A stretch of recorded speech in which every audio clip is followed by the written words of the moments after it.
let's do the test. Listen closely. These are hot, y'all. Those are hot. Give me a second to cool the fingers down. All right, here we go. And oh my world. These are crispy on the outside and they're nice, juicy on the inside. Oh my god. My mouth is watering. My mouth is watering for these fritters, y'all. And that's over there.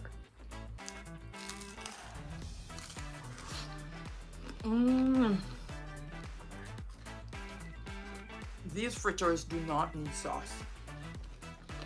They need nothing but my bite and my tummy.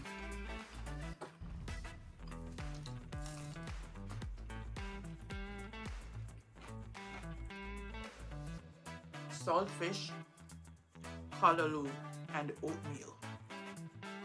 So that's what I use for my fritters. Saltfish, callaloo, and oatmeal.